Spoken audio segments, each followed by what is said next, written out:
Bapak dan Ibu guru hebat sudah memenuhi undangan saya untuk mengikuti berbagi praktik baik mengenai 7 jurus BK hebat yang saya dapatkan dari pelatihan calon fasilitator daerah untuk guru bimbingan dan konseling di kantor BPSDM Provinsi Sulawesi Tenggara selama 4 hari yang lalu.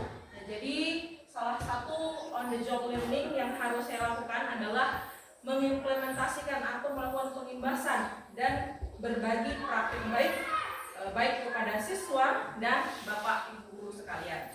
Nah, pada kesempatan kali ini sebelum saya memulai memaparkan mengenai jurus-jurus yang sudah saya dapatkan, nah, pada kesempatan kali ini saya ingin tanya dulu. Hari ini Bapak Ibu bagaimana kabarnya? Sehat semua? Sehat semua? Oke, excited semua ya? Masih bersemangat. Nah, tapi sebelum itu Bapak Ibu, saya mau ajak Bapak Ibu peregangan dulu. Peregangannya itu karena saya lihat ini Bapak Ibu sudah pada berusia semua. Nah, ini kita mau ajak peregangan dengan melakukan jingle 7 jurus.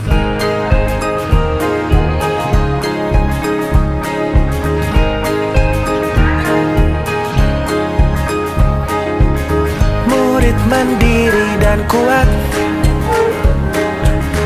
tumbuh di lingkungan sehat,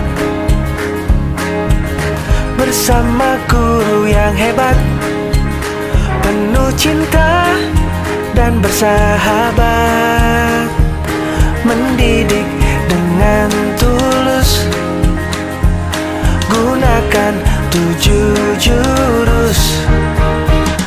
Kenali potensi, kelola emosi, tumbuhkan resiliensi, jaga konsistensi dan jalin koneksi, membangun kolaborasi dan menata situasi.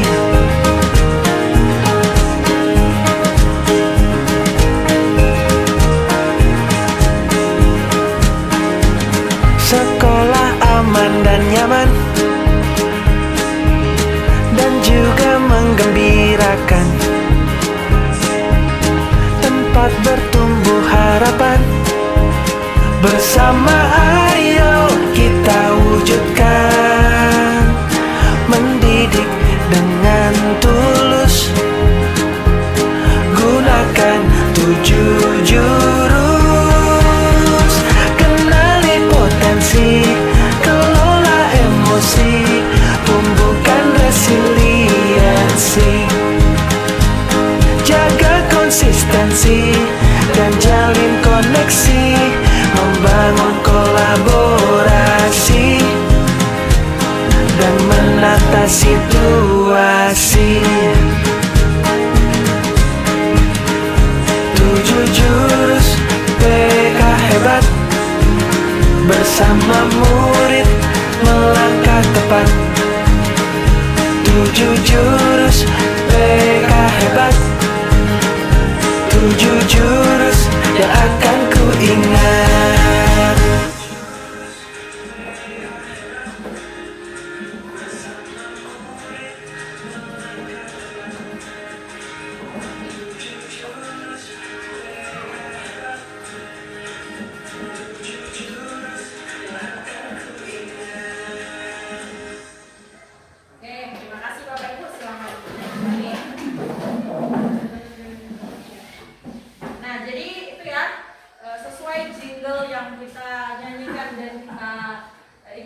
Tadi, jadi ada 7 jurus yang dimiliki oleh guru BK. Yang pertama itu jurus 1 itu kenali potensi, yang kedua itu kelola emosi, yang ketiga tumbuhkan resiliensi, yang keempat adalah jaga konsistensi, yang kelima jalin koneksi, dan yang keenam itu membangun kolaborasi, dan yang terakhir adalah menata situasi. Nah, pada kesempatan kali ini Bapak Ibu, yang saya akan bagikan sesuai dengan rencana OJL saya adalah jurus yang ketiga, yaitu jurus tumbuhkan resiliensi. Nah,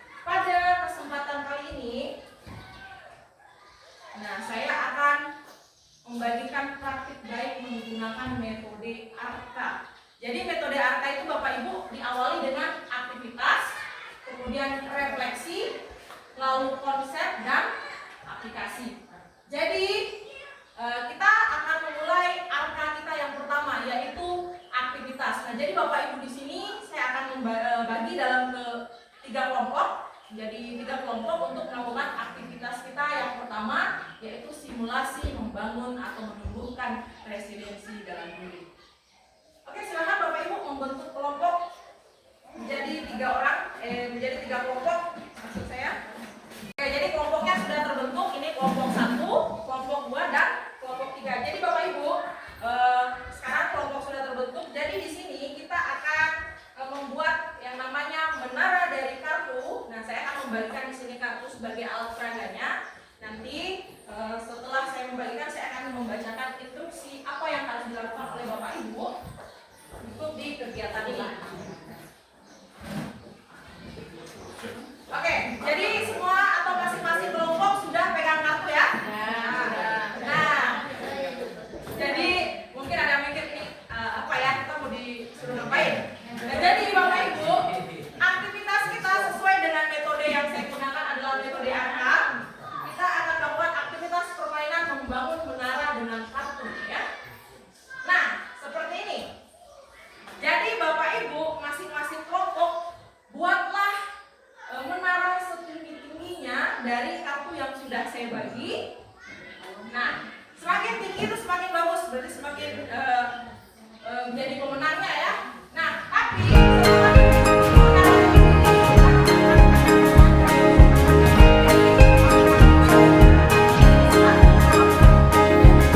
Murid mandiri dan kuat, tumbuh di lingkungan sehat, bersama guru yang hebat, penuh cinta dan bersahabat, mendidik dengan tulus, gunakan 7 jurus, kenali potensi, kelola emosi, tumbuhkan resiliensi, jaga konsistensi dan jalin koneksi, membangun kolaborasi dan menata situasi.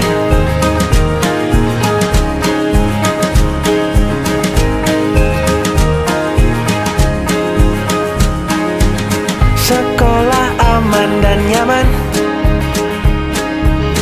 dan juga menggembirakan, tempat bertumbuh harapan, bersama ayo kita wujudkan, mendidik dengan tulus, gunakan.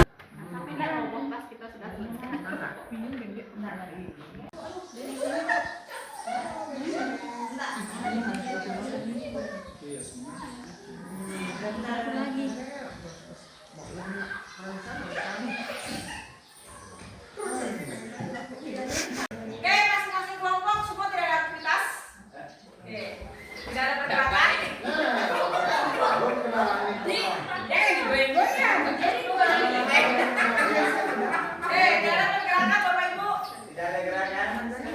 Oke, jadi masing-masing kelompok Bapak Ibu untuk satu orang untuk menjadi badai angin topan. Nah, jadi badainya itu dengan tiupan. Jadi untuk satu orang ya. Nah, sedangkan teman-teman yang masih berada, yang masih ada di kelompoknya, Dan Coco ini yang ada rumahnya yang jadi begini Bapak Ibu, ada satu orang yang diutus untuk menguji ketahanan dan kekuatan dari menara kelompok lain. Nah, sementara anggota kelompok lainnya berusaha melindungi sebagaimanapun caranya supaya menara itu tidak roboh. Bisa ya? Oke, dari kelompok sini siapa yang diutus?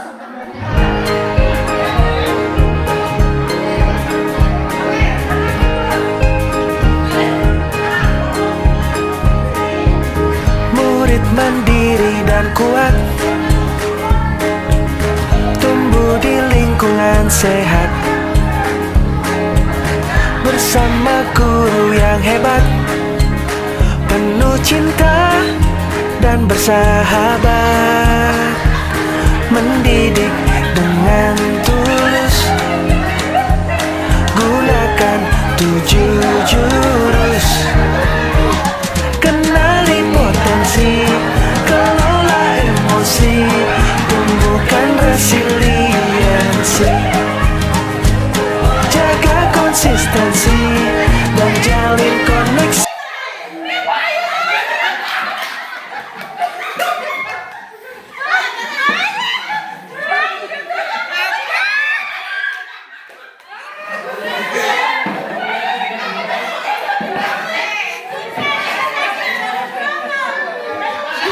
Kelompok mana yang menaranya tadi bertahan sampai terakhir?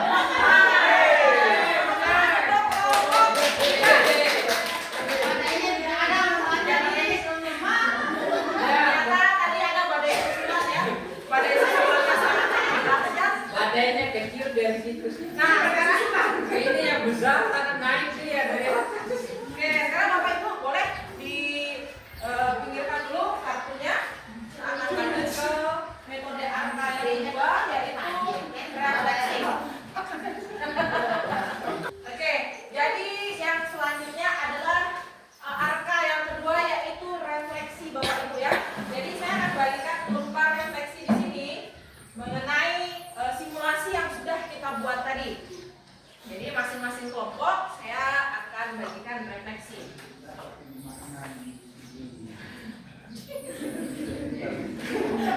Oke, jadi Bapak Ibu silahkan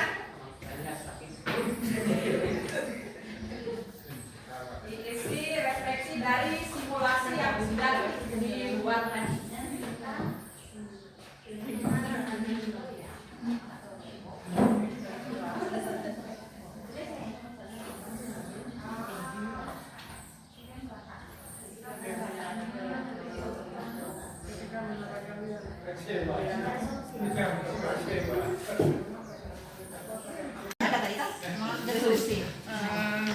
Ambil pertama kan emosi ya.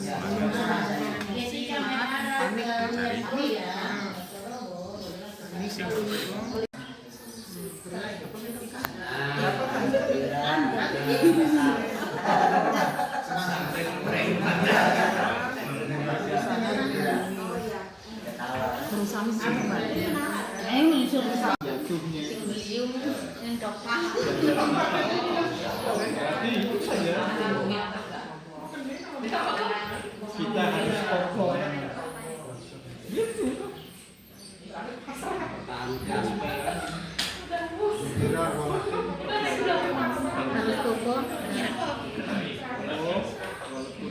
Badai kan. Dulu ya, silakan Bapak Haji Yambo untuk merefleksikan. Pertanyaannya, ketika menara kalian goyah atau roboh, bagaimana perasaan kalian dan apa reaksi pertama yang muncul dalam diri sekelompok?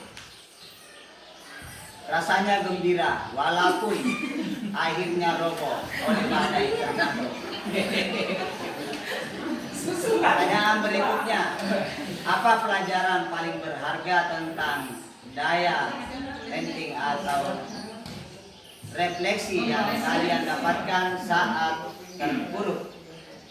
Kerjasama dalam menghadapi tantangan dan dapat menumbuhkan kesabaran dalam melakukan aktivitas.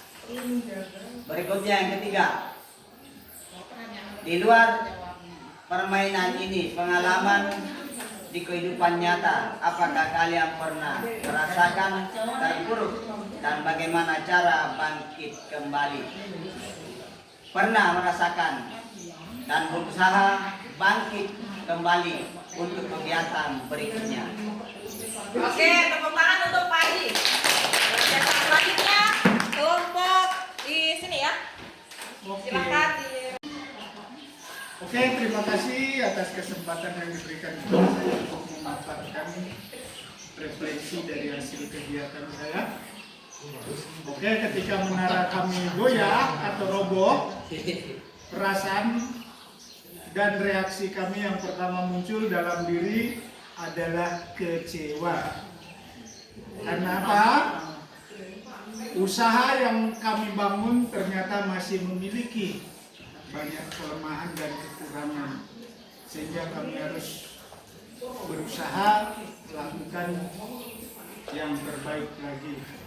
Oke, yang kedua, apa pelajaran paling berharga tentang daya lenting atau resiliensi yang kami dapatkan saat terpuruk? Ya, seharusnya kita harus tetap berusaha, tetap kokoh walaupun banyak tantangan dan hambatan yang kita hadapi.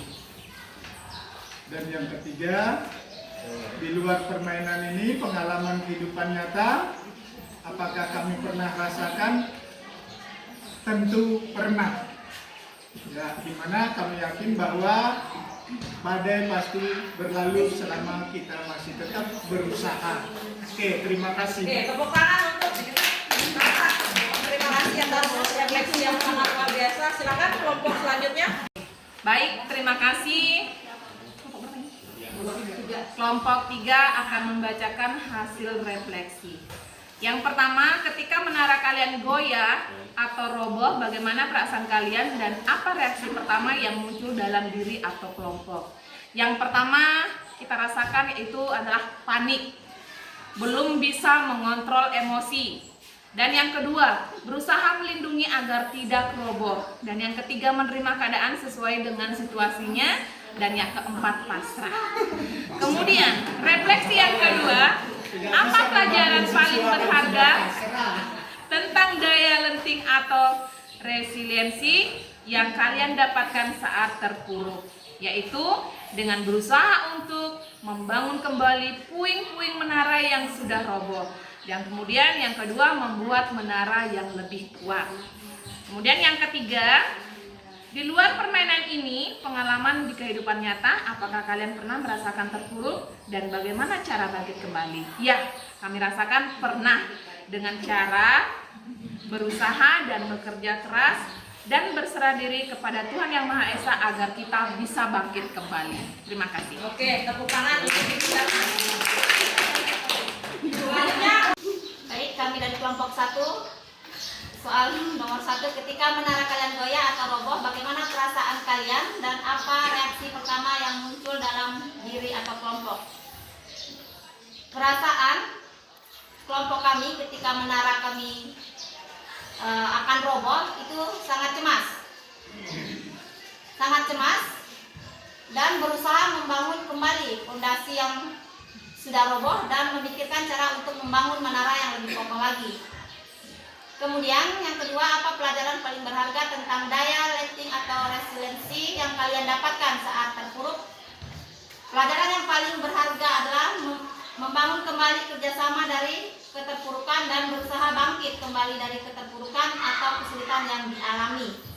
Kemudian yang ketiga, di luar permainan ini, pengalaman di kehidupan nyata, apakah kalian pernah merasakan terpuruk dan bagaimana cara bangkit kembali? Pernah merasakan terpuruk dan berusaha mencari cara untuk bangkit dan tidak boleh putus asa. Tetap semangat dalam kehidupan untuk menjalani kehidupan ini. oke, terima kasih Ibu atas refleksinya. Tepuk tangan untuk Ibu Ketut. Oke, jadi Bapak Ibu tadi sudah melakukan aktivitas dan sudah juga merefleksikan dari aktivitas yang sudah kita lakukan. Nah, kita beralih ke arka yang ketiga, yaitu konsep, ya. Nah, mungkin dari Bapak Ibu sekalian, kata resiliensi ini dari beberapa kita di sini mungkin ada yang masih awam. Apa sih sebenarnya resiliensi ini? Dan mungkin barangkali ada yang baru pertama kali dengar istilah resiliensi ini.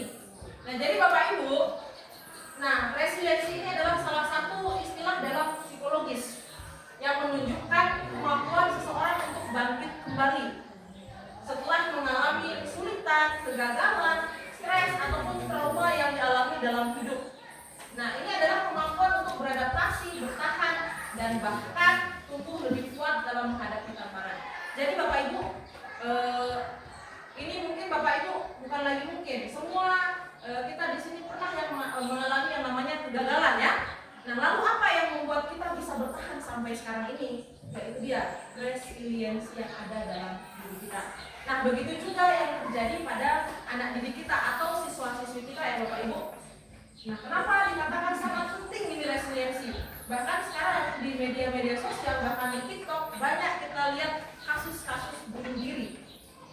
Bunuh diri entah karena dibully ataupun karena ketidakmampuan anak didik ini bertahan atau beradaptasi menghadapi situasi-situasi yang membuat dia merasa stres dan trauma.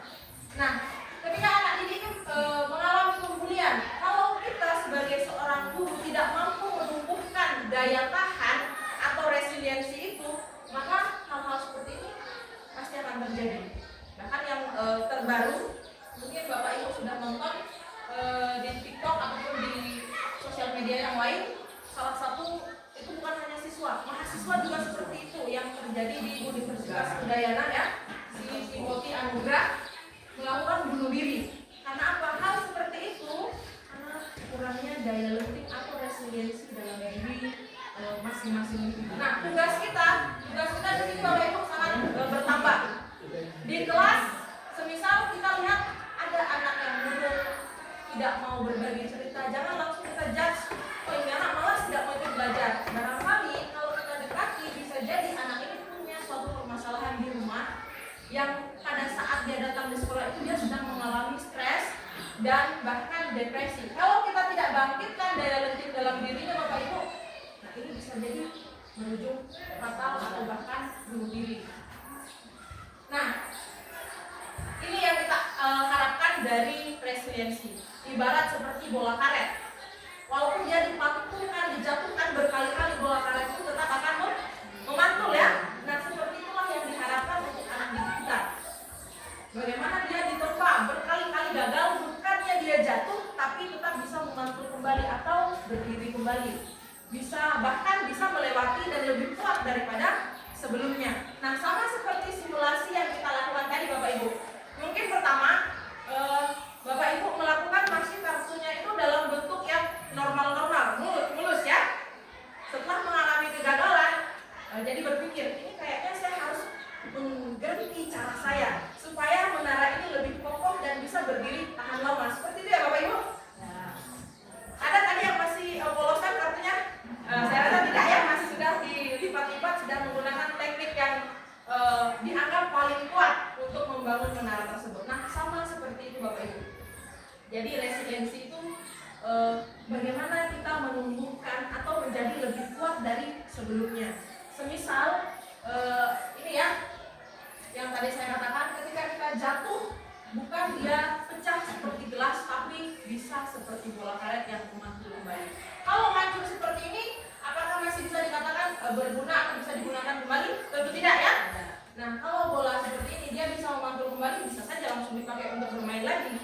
Nah, kemudian selanjutnya, jadi Bapak Ibu, dari resiliensi diri ini bagian-bagiannya ada ini, self awareness atau penerimaan diri, emosional yang stabil, positifnya pandangan positif, kemudian bagaimana grow mindset atau pikiran bertumbuh. Ketika menghadapi sesuatu, jangan yang tadi ada yang panik, ya, cemas, akhirnya tidak konsen bagaimana mendirikan menara yang baik itu seperti apa, karena sudah diburu dengan kondisi emosional yang sangat cemas, takut, dan ada rasa kecewanya juga.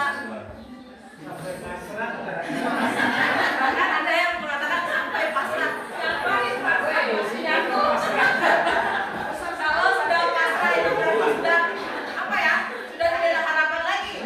Hanya nah ini masih ada pandangan positif.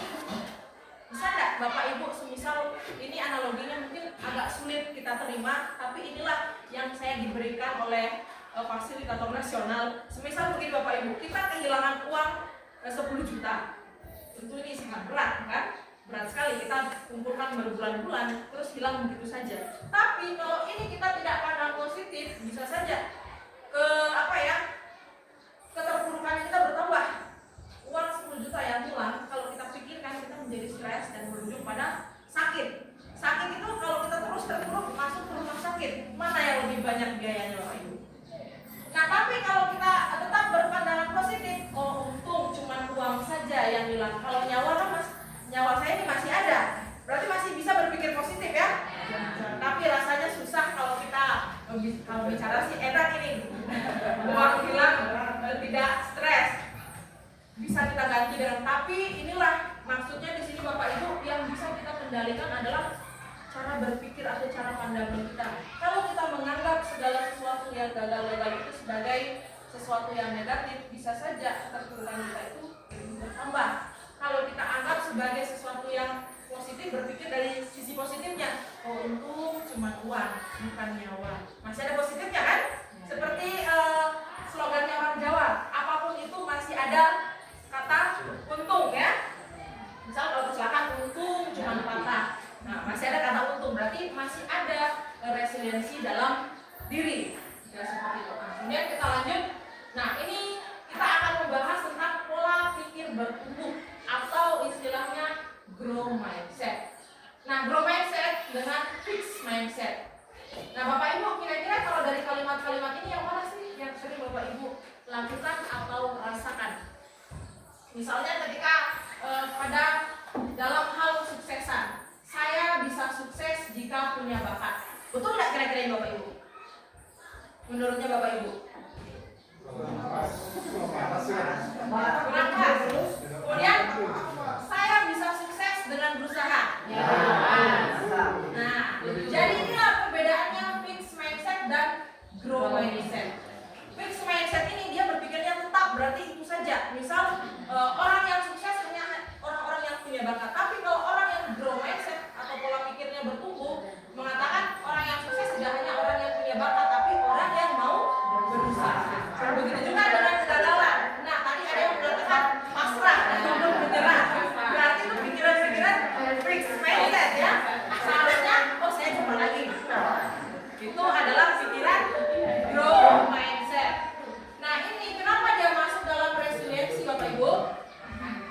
Grow mindset ini bisa menumbuhkan harapan. Ketika orang sudah menganggap dirinya gagal, tapi ketika dia menggunakan kalimat-kalimat grow mindset, bisa jadi ada setitik harapan untuk bangkit kembali. Nah, pernah lihat lilin Bapak Ibu, 2 lilin, yang satu itu sudah padam, tapi satu lilin itu bisa menyala lagi walaupun melalui asap. Pernah lihat nih Bapak Ibu ya? Nanti kalau belum pernah lihat, coba dipraktekkan pada saat mati lampu. Itu bisa Bapak Ibu, walaupun tidak dikasih nyala. Karena ini menumbuhkan satu harapan kecil. Nah, kemudian ketika menghadapi kesulitan, kalau kayaknya saya nggak bisa deh. Nah, ini yang paling sering kita alami. Saya sendiri pun seperti itu Bapak Ibu. Tapi ketika kita ubah kalimat yang saya tidak bisa ini menjadi saya belum bisa, terdengar ada harapan kan? Yang tadinya kalau tidak berarti tidak ada sama sekali.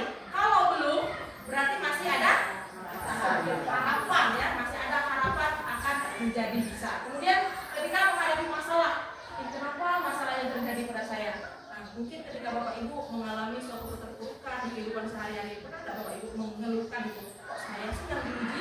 Kok saya sih? Nah, tapi kalau kita berpikir grow mindset, ini apa yang harus saya lakukan kalau masalah ini terjadi? Nah, itu orang berpikiran grow mindset. Kemudian, nah ini yang ketika kita dikritik ini juga paling sering terjadi. Kalau kita dikritik, orang yang berpikiran fixed mindset ini pasti kesel kan? Merasa kita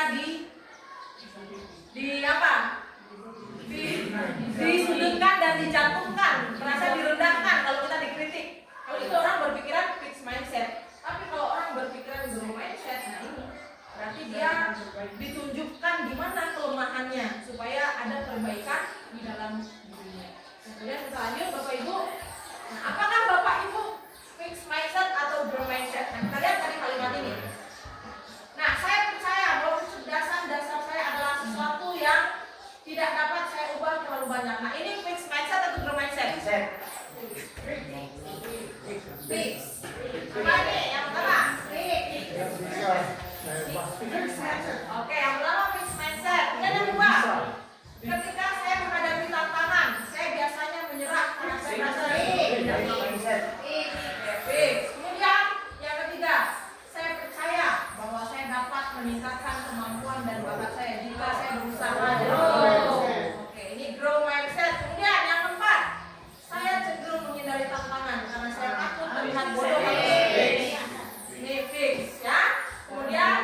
Fix atau grow?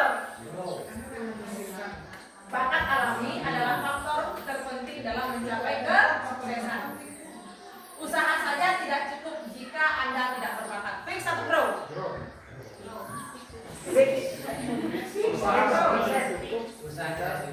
Tidak ada usaha.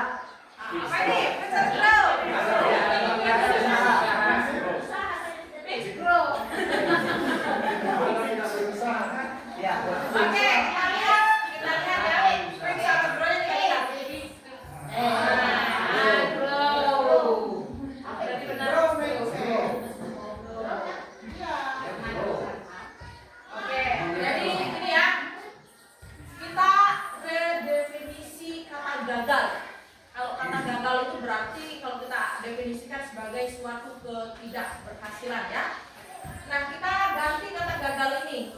Misal aku gagal total menjadi ini sebuah eksperimen yang belum berhasil atau aku belajar cara baru yang tidak efektif. Misalnya tadi Bapak Ibu membangun sebuah menara itu. Berapa kali Bapak Ibu melakukan pengulangan? Banyak kali ya? Nah, itulah Bapak Ibu. Kenapa Bapak Ibu masih mau mencoba? Karena mungkin ada perasaan aku ingin belajar cara baru ya, atau mau belajar cara tadi yang pertama mungkin Bapak Ibu rasakan tidak efektif, tidak kuat, tidak kokoh. Nah, jadi itu kita meredefinisi kata gagal itu. Nah, ajari bahwa anak didik kita ini setiap kesalahan adalah data, bukan hukuman. Maksudnya di sini Bapak Ibu, kesalahan itu dijadikan sebagai sebuah data itu artiannya seperti pengalaman, ya, bahwa kegagalan ini pembelajaran. Oh, ternyata besok-besok saya harusnya menggunakan teknik yang seperti ini, atau besok-besok saya tidak seperti itu lagi. Itu mengubah dari yang fix menjadi grow. Nah, sekarang Bapak Ibu, saya ingin tanya, kalau di dalam kelas melihat seseorang itu berhasil, apa yang Bapak Ibu lakukan?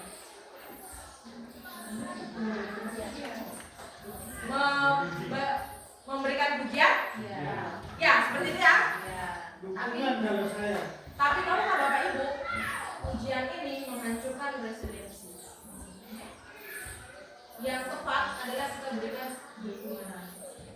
Karena kita anggap pujian itu sebagai suatu apresiasi karena keberhasilan anak didik. Tapi pujian yang seperti itu melemahkan resiliensi atau daya tahan si anak didik itu. Kenapa demikian? Seperti ini ya.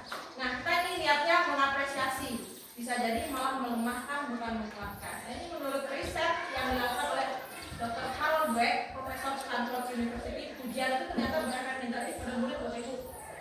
Sama seperti istilahnya pemberian reward. Nah, ini kan menjadi perbincangan publik bahwa pemberian hadiah ketika anak mendapatkan prestasi. Jadi, terkadang hal tersebut itu membuat melemahkan resiliensi anak didik. Ketika tidak ada hadiah, maka dia tidak akan bersemangat. Ya kan? Seperti itu, tidak ada motivasi lagi untuk belajar. Tidak ada hadiahnya juga, ngapain kita berburu juara? Kadang seperti itu muncul di pikiran anak didik Bapak Ibu kalau kita memberikan pujian yang melemahkan resiliensi. Tapi kalau kita memberikan pujian yang berupa dukungan, sebenarnya bukan pujian ya, dukungan atau encouragement, ini lebih ke mendapat dukungan cenderung lebih berani mengambil resiko dan tidak takut salah. Mereka terdorong untuk mencoba hal baru, berupaya, berkontribusi dan memiliki motivasi yang tinggi. Nah, contohnya seperti ini. Bapak Ibu, mungkin ini sering dilakukan di dalam kelas ya. Ada yang berhasil. Oke anak-anak, siapa yang bisa menjawab soal papan tulis? Ketika anak-anak berhasil, apa yang Bapak Ibu katakan? Wih, luar biasa, hebat sekali kamu nak. Seperti itu ya. Pernah nggak Bapak Ibu lakukan seperti ini? Nah, mana yang lebih sering? Pujian atau dukungan yang Bapak Ibu berikan? Ya, itulah yang melemahkan resiliensi anak didik kita. Dan saya pun juga setelah saya mengikuti kegiatan ini, saya pun baru tahu juga Bapak Ibu. Jadi itulah saya membagikan ke Bapak Ibu sekalian. Seharusnya yang di sini kita melakukan dukungan. Contohnya, contoh kalimatnya seperti ini. Kamu sudah bekerja keras, kamu layak mendapatkan prestasi. Misalnya, wah, kamu sudah bekerja mengerjakan soal yang ada di papan tulis. Seperti itu. Kemudian ini orang dewasa sebagai subjek. Bapak atau ibu bangga padamu. Nah misalnya nih yang sudah punya anak di rumah mendapatkan prestasi, sepertinya sering ya, bangga sekali bapak nak sama kamu dapat juara. Nah ini anak, jadikan anak sebagai subjek. Kamu pasti bangga pada dirimu. Bukan kita yang bangga, tapi sadarkan kepada anak tersebut bahwa dia harus bangga terhadap dirinya sendiri. Seperti itu. Kemudian ini kalau pujian itu di sini orang dewasa yang sebagai pengontrol. Bapak atau ibu senang kamu mau mendengar nasihat kamu. Bapak itu senang kamu mau menurut. Nah ini sering juga, bahkan saya sendiri juga sering lakukan. Kalau ketika ada anak-anak yang mungkin dianggap sering melanggar, kita katakan seperti ini, bapak itu senang mau mendengar nasihat kamu. Tapi ini kita kalau memberikan dukungan itu memberikan kepercayaan. Ya, misalnya begini, bapak atau ibu percaya, nah kamu ini sebenarnya anaknya rajin. Ya, seperti itu bentuk dukungan. Kemudian praise atau pujian itu fokusnya pada kesempurnaan hasil. Oh, suaranya merdu sekali. Kita hanya melihat hasil akhirnya saja. Nah, sementara kalau dukungan ini fokus pada usaha dan progresnya. Nah, kamu ini sudah berlatih sangat keras, kamu pasti bisa. Misalnya seperti pada saat anak-anak ujian, kita hanya melihat hasilnya, wih nilaimu tinggi sekali, nah tapi tidak ada kita kalimat dukungan seperti ini, kamu sudah belajar dengan baik, nah kamu pasti bisa. Tidak pernah kita katakan seperti itu, bukan tidak pernah ya, mungkin jarang ya. Kemudian bentuk pujian yang melemahkan lagi nih, kemudian menjadi takut berbuat salah. Akhirnya ini kita menimbulkan atau memicu anak yang istilahnya apa ya, saat ini perfeksionis. Padahal apa ya istilahnya, kamu ini memang anak yang patuh, tidak pernah mengecewakan. Ini kita menanamkan jiwa-jiwa perfeksionis. Padahal kegagalan itu juga penting Bapak Ibu. Bukan berarti kita mengharuskan anak-anak gagal, tapi menormalisasi kegagalan, bukan menghakimi. Misalnya ketika anak ada gagal, berarti di situ kita jadikan kegagalan itu sebagai apa ya, yang tadi saya katakan sebagai data bahwa di situ ambil pembelajarannya. Bukan hanya kita menuntut anak selalu untuk sempurna atau perfect, tidak berani berbuat salah. Akhirnya anak-anak kadang takut untuk memulai. Saya tidak berani bu, jangan sampai ya salah jawabanku. Kadang seperti itu ya. Nah kemudian kalau dukungan ini mendorong keberanian, nah seperti tadi. Akhirnya anak-anak berani, dia mencoba dulu. Benar dan salahnya urusan belakang. Oke, jadi itu ya ujian.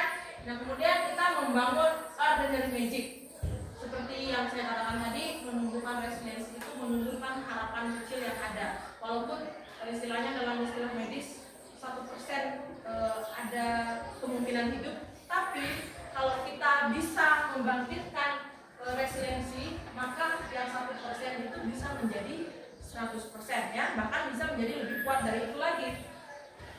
Oke, kemudian membantu murid menerima dan bangkit dari kegagalan. Nah ini contoh situasinya, tim sepak bola sekolah gagal masuk final, padahal programnya sangat besar. Nah bentuk dukungan yang kita berikan itu harusnya ada empati atau validasi perasaan, ada pengakuan usaha dan potensi, ada reframing atau pandangan positif atau sudut pandang yang positif ya. Kemudian ada penegasan nilai dari luar, kemudian ada tawaran, dukungan dan harapan ke depan. Misalnya contoh kalimatnya seperti ini. Meskipun impian final kali ini belum terwujud, bukan berarti usaha kita sia-sia. Usaha yang ditampilkan pada pertandingan tadi menunjukkan kamu memiliki semangat dan ketekunan. Mari kita jadikan ini sebagai bahan bakar untuk evaluasi, belajar dari setiap pertandingan dan kembali lebih kuat di musim depan. Nah ini sangat sudah mengandung semua ini, sudah mengandung empati dan perasaan, pengakuan usaha dan potensi, ada pandangan positifnya juga, ada penegasan nilai diri, kemudian ada tawaran. Nah ini, mari kita kembali lebih kuat di musim depan. Jadi bentuk dukungan itu yang baik Bapak Ibu mengandung unsur-unsur ini. Kemudian kita lanjut lingkaran kendali diri. Nah saat siswa itu menghadapi masalah, bantu mereka memilah apa yang bisa kamu kontrol di situasi dan apa yang di luar kendalinya. Misal ketika terjadi pencurian seperti tadi saya contohkan di awal, pencurian uang 10 juta, itu yang bisa kita kontrol apanya? Situasi, perasaan kita dan emosi kita yang bisa kita kontrol, Bapak Ibu. Kalau kita mau menggagalkan pencurian barang sudah terjadi, kita tidak bisa gagalkan seperti itu. Kemudian seperti tadi yang kita bisa kendalikan, ini ubah cara pandang kita. Yang misalnya tadi ya memang sih bukan lagi rahasia, ini kalau yang namanya kehilangan sudah pasti membuat kita stres dan sakit hati. Tetapi kalau kita ubah hal tersebut menjadi hal yang kepandangan positif, bisa jadi harapan kita yang sudah terpuruk sekali itu bangkit kembali. Oh, saya akan lebih berusaha keras lagi untuk mengumpulkan uang yang lebih banyak dari itu, ya Bapak Ibu. Kemudian menciptakan lingkungan yang menguatkan, pola asuh dan pendidikan yang lembut dan tegas. Jadi tegas itu kalau menurut di sini, tegas itu adalah gabungan tega yang di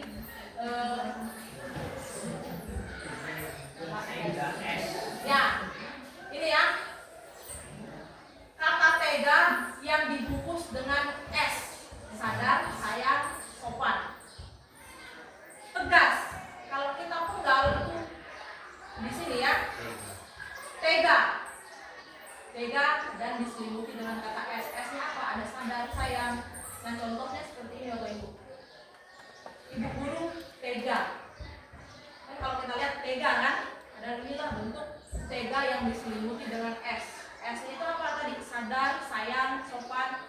Tega mengundang anaknya agar mulai belajar terbang. Pembelajarannya apa di sini Bapak Ibu? Apakah ibu burung ini jahat? Nah, seperti itu ya. Kadang Bapak Ibu di rumah atau di dalam kelas, apa yang Bapak Ibu lakukan untuk menunjukkan tega yang dibantu dengan S ini?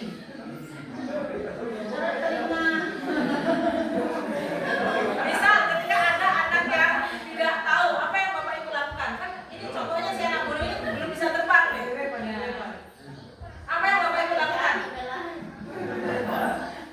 Ya, tega. Jadi tegas itu sebenarnya tega yang ditambahi sayang dan sopan. Jadilah tegas.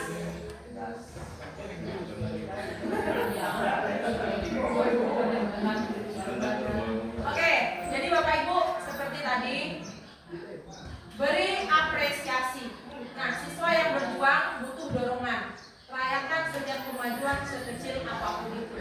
Nah, Bapak Ibu terkadang kita lupa pada saat memberikan apresiasi itu kita hanya memberikan apresiasi saja tanpa memberikan koreksi. Nah, jadi di sini yang kita akan terapkan yaitu metode burger atau metode sandwich. Di mana di sini ada 3 lapisan. Diawali dengan apresiasi, di tengahnya ada koreksi, kemudian diakhiri oleh apresiasi lagi. Contohnya, hebat kamu berani mencoba lagi. Nah, kemudian ini koreksinya. Bagaimana kalau kamu cari teknik yang lain supaya kamu bisa semakin menguasainya. Kemudian apresiasi yang selanjutnya, ibu yakin kamu pasti bisa. Nah, ini betul kekuatan positif membangun keyakinan diri dan motivasi untuk terus mencoba bahkan setelah jatuh. Jadi Bapak Ibu memberikan apresiasi itu harusnya bentuknya itu metode sandwich atau burger seperti ini. Yang mana diawali dengan apresiasi, di tengahnya kita berikan koreksi, kemudian diakhiri apresiasi lagi. Kadang kita kalau memberikan apresiasi cuma apresiasi saja, lupa memberikan koreksi. Dan terkadang juga kalau kita mengkoreksi hanya cari saja kesalahannya, lupa mengapresiasi. Karena seperti itu yang kita lakukan Bapak Ibu. Misal ketika lihat anak ini nakal atau apa, yang kita kasih cuma koreksi saja tanpa mengapresiasi. Mungkin kita tidak mengapresiasi, ibu mengapresiasi kamu sangat aktif di dalam kelas ini, mulai dari ujung sana kamu berjalan ke sana kemari. Tidak, kita mengapresiasi, hanya mengkoreksi saja. Kamu yang terlihat nakal, kesana kemari mengganggu saja. Nah, seperti itu ya Bapak Ibu. Nah, contohnya seperti ini, Bapak apresiasi kamu sudah menggunakan upaya terbaik. Kemudian koreksinya, bagaimana jikalau kamu mengurangi waktu menonton dan mengalokasikan lebih untuk banyak waktu untuk latihan. Kemudian apresiasi yang terakhirnya itu Bapak percaya kamu pasti bisa. Nah sekarang saya ingin mengajak Bapak Ibu membuat kalimat atau membuat metode sandwich ini dalam 3 contoh. Berikan dulu apresiasi, koreksi, kemudian apresiasi lagi.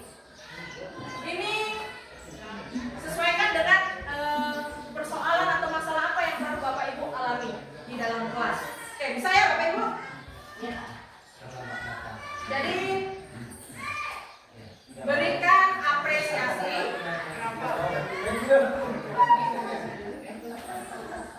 Ini adalah bentuk pengaplikasian dari praktik baik ini. Bagaimana Bapak Ibu menyusun sebuah kalimat dukungan yang diawali dengan apresiasi, di tengahnya diberikan koreksi, kemudian diakhiri dengan apresiasi lagi. Terkait permasalahan apa saja yang pernah Bapak Ibu alami dengan siswa Bapak Ibu? Misalnya di dalam kelas ada kejadian atau masalah apa? Bagaimana cara Bapak Ibu memberikan dukungan dengan metode sandwich ini? Ini masing-masing ya Bapak Ibu ada 3 bentuk dukungan.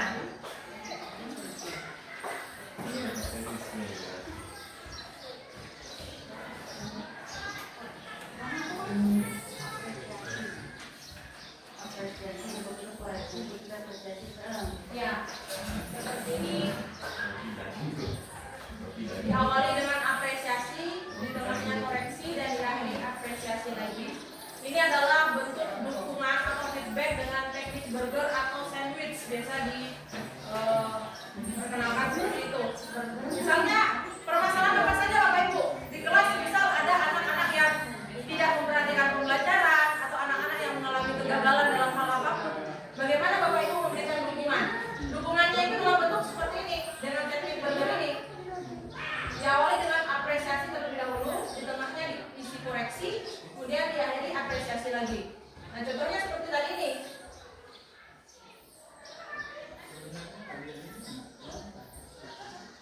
Nah kemudian di tengahnya diberikan koreksi.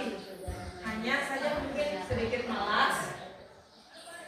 Nah diakhiri dengan apresiasi lagi. Bapak percaya kamu pasti bisa. Permasalahan apapun itu yang Bapak Ibu alami di dalam kelas ya Bapak Ibu, ini bentuk pengaplikasian kita menggunakan teknik burger ini. Aplikasi. Satu contoh bobola. Jauh mantap.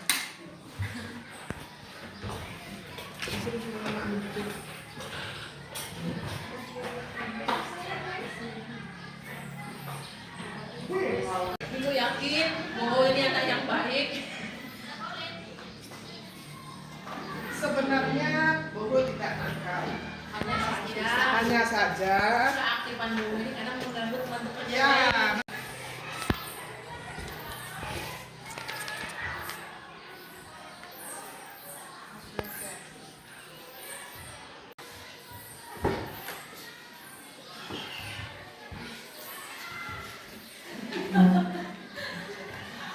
Cocok, Dharma dikoreksi, diapresiasi dulu. Jadi yang sudah semua Bapak Ibu? Sudah. Oke, jadi itu adalah bentuk pengaplikasian kita membuat dukungan kepada anak didik kita menggunakan teknik burger yang dimana diawali dengan apresiasi, di tengahnya diberikan koreksi, kemudian diakhiri dengan apresiasi lagi. Yang saya lihat bentuk dukungan dan apresiasi yang Bapak Ibu tulis itu sudah sangat luar biasa. Berarti semua sudah bisa melakukan dukungan atau feedback dengan teknik burger.